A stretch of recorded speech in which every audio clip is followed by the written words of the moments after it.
अस्सलाम वालेकुम, welcome to my YouTube channel shining stars. आज हम एक एडिटोरियल डिस्कस करने जा रहे हैं। ये एडिटोरियल इम्पॉर्टेंट इसलिए भी हो सकता है कि इसमें से एमसीक्यूज़ आपका बन सकता है और इसके अलावा ये आपका जो इसके अंदर फैक्ट्स एंड फिगर्स कोट किए गए हैं ये आप मेंशन कर सकते हैं अपने पेपर में। तो आए स्टार्ट करते हैं। Disappearing ecosystems. After the UN sounded code red for humanity with the launch of the intergovernment panel on climate change report earlier this month, research has emerged indicating more of the same and revealing further details of the shocking extent of damage caused to the delicate balance of nature. US-based scientists have published the findings of their research in the Nature scientific reports declaring that if carbon emissions कहते हैं खारिज होने को, निकलने को, continue to be released in the atmosphere at the same rate, it would annihilate कहते हैं फना होने को, डिस्ट्रॉय करने को, up to 95% of the Earth's ocean surface by 2100.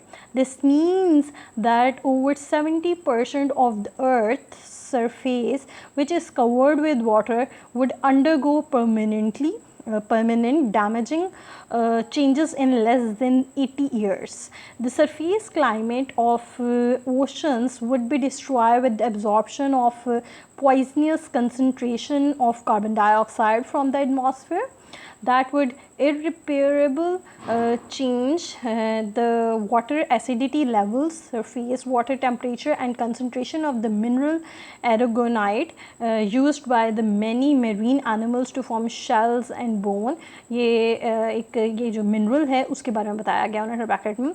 According to the article, the seas have already absorbed up to the third of the world's carbon emissions since the industrial revolution. However, the accelerated pace कहते हैं रफ्तार को, आपकी जो भी speed होती है उसको कह रहे होते हैं, with which carbon dioxide was still being released into the atmosphere would mean a death sentence for the most of the species that live on the surface of oceans.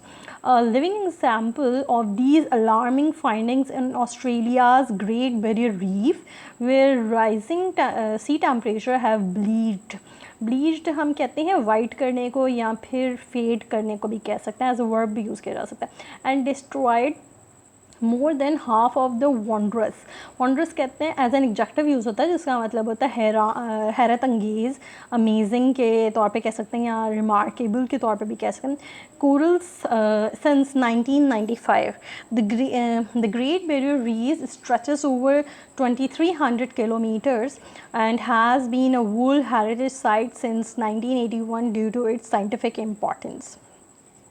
तो जी इस पैराग्राफ में वो ये कहते हैं कि सबसे पहले तो आपको ये पता होना चाहिए कि कोड क्या दिया गया है, रेड फॉर ह्यूमैनिटी, यानी कि रेड सिग्नल दे दिया गया है, अलार्म एक तरह से इंडिकेट किया गया है. Inter governmental panel of climate change की एक रिपोर्ट की तरफ से उन्होंने कहा है कि जो शॉकिंग डैमेजेस नेचर को बैलेंस में जो होने चाहिए थे वो बहुत बुरे तरीके से डैमेज हो रहे हैं. इसमें बेसिकली जो कॉन्सेप्ट डिस्कस एक इनडायरेक्टली तरीके से किया गया है वो ग्रीन हाउस इफ़ेक्ट है. ठीक है, आपने ग्रीन हाउस इफ़ेक्ट रेडी कर लेना है ग्लोबलाइजेशन में, ग्लोबल वार्मिंग में आपने रेडी करना है, तो ये एक ग्रीन हाउस इफ़ेक्ट भी आप रेडी करेंगे. उसके बाद वो कहते हैं कि यूएस बेस्ड साइंटिफिक पब्लिश किए गए हैं साइंटिस्ट की तरफ से, और वो रिपोर्ट है नेचर साइंटिफिक रिपोर्ट्स, और उसमें ये कहते हैं कि तकरीबन 95% जो ओशन की सरफेस है वो बाय 2100 तक जो है वो बहुत बुरे तरीके से डैमेज हो जाएगी. और आपको कहा जा रहा है कि जो इसका ये मतलब है कि 70% ऑफ द अर्थ सरफेस जो है जो के कवर्ड है वाटर से, वो परमानेंटली डैमेज हो जाएगी विद इन 80 ईयर्स तक. तो यही कहना चाह रहे हैं कि जो सरफेस क्लाइमेट की जो surface climate of the oceans हैं वो डिस्ट्रॉय होंगे, और उसकी डिस्ट्रॉय होने की वजह ये है, डिस्ट्रॉय हो सकते हैं, उसकी वजह ये है कि वो एब्जॉर्ब करें पॉइजनस किस्म की गैस. और उनमें कौन कौन से, ज़ाहिर कार्बन डाइऑक्साइड सबसे ज़्यादा एटमॉस्फेयर में पाई जा रही है, उसकी सबसे ज़्यादा कंसनट्रेशन है और वो सबसे ज़्यादा डैमेजिंग है. इसके अलावा वो ये कहते हैं कि जो पानी है वो अपना लेवल चेंज कर देगा, वो एसिडिक हो जाएगा। इसके अलावा उसकी कंसंट्रेशन वगैरह, जो मिनरल्स जो उसके अंदर पानी के अंदर होते हैं, नमकियात जो होती हैं जो कि एनिमल्स को अपना शेल और बोन्स वगैरह बनाने में काम आती हैं, वो जो है बहुत ज़्यादा उसको उसमें चेंजेस आना शुरू हो जाएंगे। फिर उसके बाद अकॉर्डिंग टू दैट आर्टिकल वो ये कहते हैं कि जो समंदर है वो एब्जॉर्ब कर रहा है दुनिया का 1/3 of the world's carbon emission. जितनी भी कार्बन इमिशंस हो रही हैं वो अप टू 1/3 जो है वो 1/3 आप कह सकते हैं, वो इंडस्ट्रियल रेवोल्यूशन के बाद से अब तक वो एब्जॉर्ब कर चुका है। ये ग्लोबल वार्मिंग हमेशा जो रिलेट करते हैं या जो उससे करते हैं कंपैरिजन करते हैं, वो इंडस्ट्रियल रेवोल्यूशन के बाद से करते हैं या उस एरा से करते हैं, क्योंकि ज़्यादातर उसी के बाद से प्रॉब्लम्स आना शुरू हुई।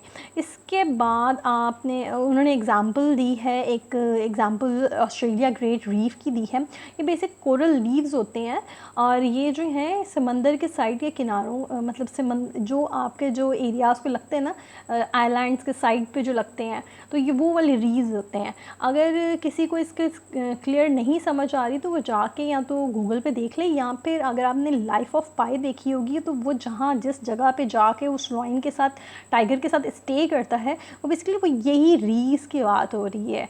तो वो चीज़ होती हैं रीव्स, जो बेसिकली आपके लीव्स या डेड बॉडीज़ जो होती हैं वो एक साइड पे जाके मिलती जाती हैं और वो किनारे बनाना शुरू कर देती हैं, तो वो उस चीज़ों से बनते हैं।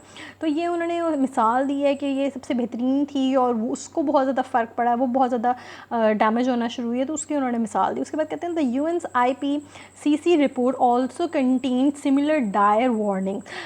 डायर हम कहते हैं खौफनाक को, ये एज एन एडजेक्टिव यूज़ किया जा सकता है। एंड अर्ज कहते हैं दरख्वास्त करने को immediate collective action to arrest the accelerated pace of global warming and keep catastrophic climate events at bay. अच्छा, उसके बाद कहते हैं द अनप्रेसिडेंटेड, ये एज एन एग्जेक्टिव यूज़ होता है जिसके मतलब है बेमिसाल, and large scale forest fires that recently wrecked as a verb use होता है जिसका मतलब है बर्बाद करना। हैवॉक एज अ नाउन होता है जिसका मतलब तबाही, जिसमें आप क्योस भी कह सकते हैं, अफरा तफरी का आलम भी कह सकते हैं। In the number of European and Mediterranean regions on an example of the calamities lie ahead. The world needs to wake up and change its ruinous as an adjective जिसको कहते हैं तबाहकुन ways।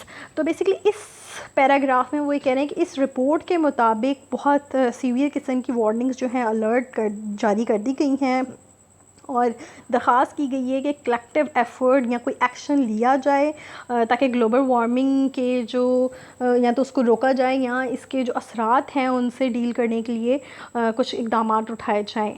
ठीक है, इसके अलावा उन्होंने यहाँ पे मिसाल दी जो फॉरेस्ट फायर्स इस वक्त बहुत ज़्यादा हुई हैं जिसने बहुत ज़्यादा तबाही मचाई, आपके अभी टर्की में हुआ है बहुत बड़ा मसला, इसके अलावा भी बहुत ज़्यादा उन्होंने बेसिकली मेंशन किया यूरोप को और मेडिटेरियन रीजन को। सबसे ज़्यादा अगर कोई इंपॉर्टेंट रीजन कंसीडर किया जाता है तो अगर हम यहाँ बात करते हैं स्ट्रेट ऑफ मलाका के बाद किसी को, तो वो मेडिटेरियन रीजन कंसीडर किया जाता है, बहुत ज़्यादा वहाँ लड़ाइयाँ होती हैं, तो वो भी आपने 2022 के लिए प्रिपेयर करना है। तो उन्होंने मिसाल दी कि यहाँ पे बहुत ज़्यादा फायर्स लग रहे हैं, फॉरेस्ट फायर्स हो रही हैं, इवन पाकिस्तान में भी एक हुई थी, लेकिन वो शुक्र है अल्लाह का कि वो फैलने से बच गई और उसमें एक जान तो गई जिसने बचाया, लेकिन ये कि बाकी जानें जो हैं वो बचाई जा सकी हैं उसकी वजह से। उसके अलावा उन्होंने एट द एंड कहा है कि दुनिया को जो है ना इस वक्त जाग जाना चाहिए और कुछ जो हैं चेंज करने चाहिए अपने तरीक़ेकार। जो सबसे ज़्यादा एमिशन वगैरह कार्बन डाइऑक्साइड की हो रही हैं इंडस्ट्रियल रेवोल्यूशन के बाद से, उससे कंपेयर किया गया। तो आपके लिए ये इसलिए इम्पॉर्टेंट है एडिटोरियल कि इसके अंदर से आपके पास बहुत से फैक्ट्स एंड फिगर्स आ रहे हैं, इसके अंदर आपके बहुत से कॉन्सेप्ट्स भी क्लियर हो रहे हैं, इससे पता चल रहा है कि आपने कौन कौन से कॉन्सेप्ट्स रेडी करने ग्लोबल वार्मिंग है। तो ये था बेसिकली आज का एडिटोरियल। अगर आपको मेरी वीडियो पसंद आया तो लाइक और सब्सक्राइब ज़रूर कीजिएगा। अल्लाह हाफ़िज़।